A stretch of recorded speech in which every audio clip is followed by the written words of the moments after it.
وہ آدمی جس میں تنہائی میں اللہ کا ذکر کیا، اللہ کو یاد کرنے بیٹھ گیا، کوئی دیکھنے والا نہیں تھا، وہ تنہا تھا، حجرے میں تھا، اپنے بند کمرے میں تھا، اپنے رب کو یاد کیا۔ اللہ کی یاد کرتے کرتے اس کی آنکھوں سے آنسو ٹپکنے لگے، اس کی آنکھیں آنسوؤں کا خراج دینے لگی۔ تو میرے اور آپ کے آقا و مولا نے فرمایا کہ یہ آنسو اتنے قیمتی ہیں، ان آنسوؤں کے بدلے میں قیامت کے دن اسے عرش الہی کا سایہ نصیب ہوگا، عرش الہی کا سایہ اسے نصیب ہوگا ان آنسوؤں کے بدلے میں۔ رومی علیہ رحمہ فرماتے ہیں جہاں پانی گرتا ہے وہاں سبزہ اگتا ہے، جہاں آنسو گرتے ہیں وہاں رحمت اترتی ہے۔ تو اس لیے جو اللہ کی یاد میں رونے کا لطف ہے اور اللہ کی یاد میں آنسو بہانے کا اجر اور صلہ رکھا گیا ہے، یہ گناہوں کو دھو ڈالتا ہے، یہ اندر کی صفائی اور ستھرائی کا سبب اور ذریعہ ہے۔ میرے اور آپ کے آقا و مولا نے فرمایا راتوں کی تنہائیوں میں اٹھ کے قرآن پڑھا کرو اور قرآن پڑھتے ہوئے رویا کرو۔ پھر فرمایا فَإِلَّمْ تَبْكُوا فَتَبَاكُوا، اگر رونا نہ آئے تو رونے کی کوشش کیا کرو۔ حضرت داتا گنج بخش علی حجویری سے ایک مرید نے کہا حضرت اگر رونے کی کوشش کریں پھر بھی رونا نہ آئے، فرمایا پھر اپنے مقدر پہ رویا کرو۔ تم اتنے سنگ دل ہو گئے ہو کہ تمہاری آنکھیں آنسوں کا خراج نہیں دیتی۔ جو رونا نہیں جانتا وہ اللہ کی رحمتوں کو اور اللہ کی کرم نوازیوں کو کیسے سمیٹ پائے گا؟ بچہ روتا ہے تو ماں دودھ دیتی ہے، جب بندہ اللہ کی حضور الہاؤ زاری کرتا ہے، عجز کرتا ہے، انکساری کرتا ہے تو اللہ کی رحمتوں کو جوش آتا ہے اور اللہ تعالیٰ کی رحمتیں اس پہ برستی ہیں، اور اس کے نہ صرف گناہ معاف ہوتے ہیں بلکہ اللہ تعالیٰ اس کے گناہوں کو بدل کے نیکیوں میں تبدیل کر دیتا ہے۔ ایک فقیر تھا، ملنگ درویش، اللہ کا بندہ، اس کی عادت یہ تھی کہ اپنے ڈیرے پہ آنے والوں کو کھلاتا، ان کو پلاتا، ان کی ضروریات کا خیال رکھتا، لیکن ان کو مالی آسودگیاں نہیں تھی۔ ہوتا یہ تھا کہ بعض اوقات لوگ آتے تو ادھار لے کر کے وہ لوگوں کو کھلا دیتا۔ خیر چونکہ فقیر کا مزاج یہ ہوتا ہے کہ لوگ آئیں اس کے ڈیرے سے کھائیں، بابا بلے شاہ نے بھی کہا تھا نا، اٹ کھڑک کے دکڑ بجے تتا ہووے چلا، آن فقیر کھا کھا جاون راضی ہووے بلا۔ یہ فقیروں کا مزاج ہے، تو جو بھی آتا اس کے ڈیرے سے کھاتا اور وہ ادھار اٹھا اٹھا کے لوگوں کی ضروریات کو پورا کرتے رہتے۔ وقت آخر آ گیا، جن لوگوں نے ادھار دیا تھا وہ سارے تقاضا کرنے آ گئے۔ اب بابا جی کو کیا فکر لاحق ہے کہ یہ میرے مہمان اور میں ان کو کچھ پیش کرنے کی صلاحیت نہیں رکھتا۔ ایک بچہ تھا، وہ کچھ سامان بیچ رہا تھا، پتیسا بیچ رہا تھا یا کوئی اور چیز بیچ رہا تھا۔ اس نے گلی سے گزرتے ہوئے آواز لگائی، خادم کو کہا سے بلا کے لاؤ، کہا تم بیچ رہے ہو تو میرے مہمانوں کو کھلا دو۔ بچہ بڑا خوش ہوا کہ میں سارا دن گلیوں میں گھوم کے یہ پتیسا بیچنا تھا، اب یہ ایک جگہ ہی سارا فروخت ہو گیا تو یہ تو موج لگ گئی، میں جلدی گھر چلا جاؤں گا، میری ماں خوش ہو گئی۔ تو سارا ان مہمانوں کو کھلا دیا گیا اور اس کے بعد کہا بابا جی پیسے؟ کہا تم بیٹھ جاؤ، جب ان کو ملیں گے تو تجھے بھی مل جائیں گے۔ وہ بیٹھ گیا، 2 4 10 منٹ بیٹھا تو بچہ تھا، پھر کھڑا ہو گیا، بابا جی پیسے؟ کہا جب ان کو ملیں گے تو تجھے بھی مل جائیں گے۔ پھر آدھا گھنٹہ گزرا تو پھر اس نے کہا بابا جی پیسے؟ میری ماں میرا انتظار کر رہی ہے، ہمارے گھر کا چولہا اسی سے جلتا ہے، میں یہ پیسے لے کر جاؤں گا اور میری ماں کوئی ہنڈیا خریدے گی اور ہم شام کا گھر کا کوئی سلسلہ کریں گے۔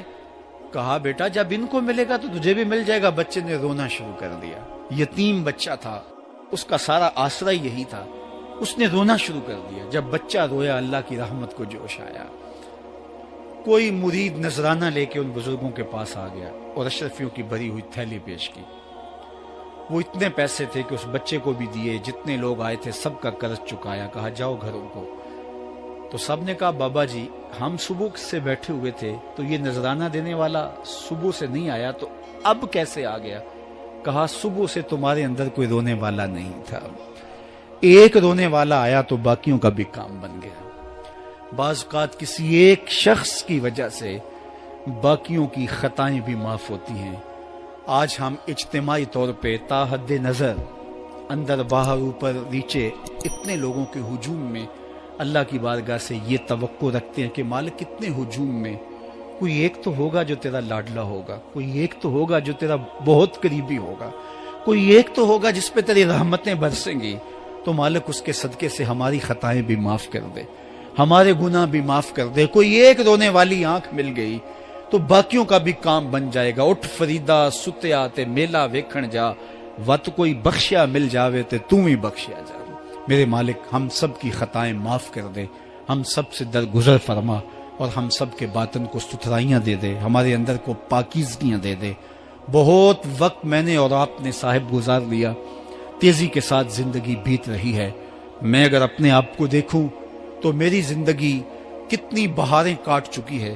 اگر آپ اپنے آپ کو دیکھیں, کوئی 60 سال, کوئی 20 سال, کوئی 25 سال, زندگی تیزی کے ساتھ گزر رہی ہے. بندہ جب سوچتا ہے کہ میں 40 سال کا ہو گیا ہوں تو آگے میری زندگی کے اگر 30 سال بھی ہیں تو 30 سال تو کافی ہیں, لیکن وہ پیچھے اگر پلٹ کے دیکھے تو 40 سال یوں گزر گئے جس طرح چٹکی بجائی جاتی ہے.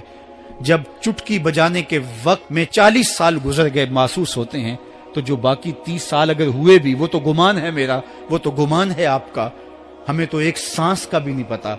پوچھا گیا زندگی اور موت کے بارے میں کیا خیال ہے, کہا فجر پڑی ہے, پتہ نہیں ظہر پڑھ سکیں گے یا کہ نہیں. کہا اتنی لمبی امیدیں لگائے بیٹھے ہو, کہا ظہر پڑی ہے, پتہ نہیں عصر پڑھنے کا موقع نصیب ہوتا ہے کہ نہیں. کہا یہ بھی طول عمل ہے. ایک بولا عصر پڑی ہے, پتہ نہیں مغرب پڑھ سکیں گے یا کہ نہیں. کسی نے کہا ایک رکعت پڑی ہے, پتہ نہیں دوسری رکعت بھی پڑھنا نصیب ہوتی ہے یا نہیں. کہا یہ سب تمہارے منہوں کی باتیں ہیں. میں تو کہتا ہوں ایک طرف سلام پھیرا ہے, پتہ نہیں دوسری طرف سلام بھی پھیر سکیں گے یا کہ نہیں. کیا موت اتنی قریب نہیں ہے؟ ہم نے اپنی آنکھوں کے سامنے لوگوں کو جدا ہوتے یوں نہیں دیکھا ہے.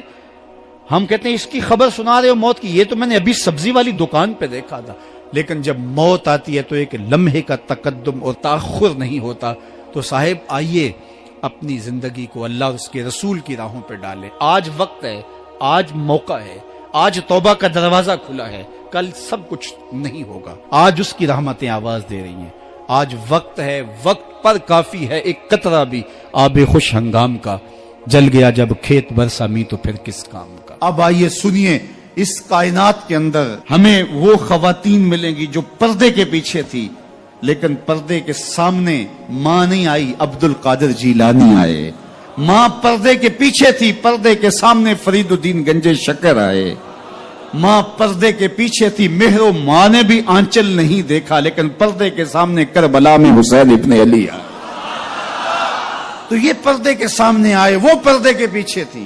تو جب مائیں پردے کے پیچھے ہوں تو پھر بیٹے جو ہیں وہ پردے کے سامنے آ کے وہ نقش ثبت کرتے ہیں کہ جو لوگوں کے زندگی کے نقوش کو جو ہے وہ اجال دیتے ہیں اور تقدیر بدل دیتے ہیں. تو اس لیے ماؤں کی ذمہ داریاں گھر سنبھالنا ہے,